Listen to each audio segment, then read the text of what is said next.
જો કોઈ વ્યક્તિ આ 5 સ્ટેપ ફોલો કરે ને તો એને એની લોનમાં લાખો રૂપિયાનો બેનિફિટ થાય, ગેરંટીડ. ગુજરાતીમાં એક કહેવત છે કે ઘરના છોકરા ઘંટી ચાટે અને ઉપાધ્યાયને આટો. અત્યારે ઘણા બધા બિઝનેસમેન પોતાની ઇન્કમ જનરેટ કરવા માટે, પ્રોફિટ કમાવા માટે રાત દી એક કરતા હોય અને એનો પ્રોફિટનો મોટા ભાગનો હિસ્સો આપણે જોતા હોય કે બેંક લઈ જતી હોય લોનના વ્યાજના રૂપમાં. અને સૌથી દુઃખની વાત એ છે કે આપણે એને રાઈટ વેમાં એ વ્યાજ કઈ રીતે ઓછું થાય, કઈ રીતે ગવર્મેન્ટ સબસિડીનો બેનિફિટ મળી શકે, એનું એનાલિસિસ કરવા માટે એનો થોડોક સમય આપવો પડે, એ આપતા નથી, જે બહુ જરૂરી છે એકચ્યુઅલ કેસમાં. તો આ 5 સ્ટેપની હું વાત કરું તો સૌથી પહેલું સ્ટેપ છે કે તમે તમારી લોનનું એનાલિસિસ કરો. જોવો કે ભાઈ કઈ બેંકમાં ચાલુ છે, બેંકમાં ચાલુ છે કે એનબીએફસીમાં ચાલુ છે, અત્યારે લોનનો રેટ શું છે, તમારી જે લોન ચાલુ છે એમાં અત્યારે નવા કસ્ટમરને બેંક જે છે એ શું રેટ આપે છે. એવું તો નથી ને કે તમે લોન લઈને 2, 4, 5 વર્ષ માટે ભૂલી ગયા, બેંકે તમારી લોનના રેટમાં વધારો કર્યો છે કે શું, તમારી લોન રેપો સાથે કનેક્ટેડ છે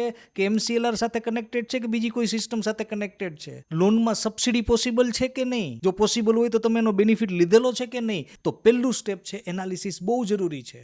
બીજું સ્ટેપ છે કે તમે જાણો કે અત્યારે બીજી બેંકમાં તમારી લોનનો શું રેટ ચાલે છે. માની લો કે તમારી મોર્ગેજ લોન છે અને તમારી મોર્ગેજ લોન 10% છે, તો તમે જાણો કે બીજી બેંકમાં એ રેટ એકચ્યુઅલ કેસમાં શું છે. અને જો એ વધારે હોય તો ત્રીજું સ્ટેપ છે કે તમે તમારી બેંકને કહો પહેલા કે મારી લોનનો વ્યાજ છે ને ભાઈ ઘટાડી દે. તો મોટા ભાગના કેસમાં મેં જોયું છે, ઇવન 70 થી 80% કેસમાં જે એક્ઝિસ્ટિંગ બેંક હોય, જ્યાં તમારી લોન ચાલતી હોય ને, એ જ બેંક તમારી લોનનો રેટ ઘટાડી દે. એના પૂરા ચાન્સ છે. તમે કીધું ને તો માંગો તો મળશે, માગ્યા વગર માઈ નો પીરસે, એવી કહેવત છે. તો તમારે માગવું પડશે, બેંકને કેવું પડશે રેટ ઘટાડે. અને જો વર્સ્ટ કેસમાં તમારી બેંક એમ કહે કે હું રેટ નહીં ઘટાડું, તો સ્ટેપ નંબર 4 છે કે તમારી લોનને ટ્રાન્સફર કરો. પણ ટ્રાન્સફર કરતા પહેલા તમારે તમારી લોનને બંધ કરવા માટે શું ચાર્જ લાગશે, ફોરક્લોઝર ચાર્જ શું લાગશે ને, એનું પણ કેલ્ક્યુલેશન કરવું જરૂરી છે. પણ મોટા ભાગના કેસમાં નવી બેંક એવું જ લોનનું કોટેશન આપતી હોય કે જેમાં તમને એ ફોરક્લોઝર ચાર્જ ચૂકવા છતાં પણ બેનિફિટ થતો હોય. એટલે આ ચોથું સ્ટેપ બહુ ઇમ્પોર્ટન્ટ છે. પાંચમું સ્ટેપ છે કે ફાઇનાન્શિયલી વધુ અવેર બનો. લોન, સબસિડી, ગવર્મેન્ટ યોજનાઓ, આના રિલેટેડ જો તમારી પાસે ક્વોલિટી ઇન્ફોર્મેશન હશે તો તમે સારા અને યોગ્ય નિર્ણય લઈ શકશો અને એને કારણે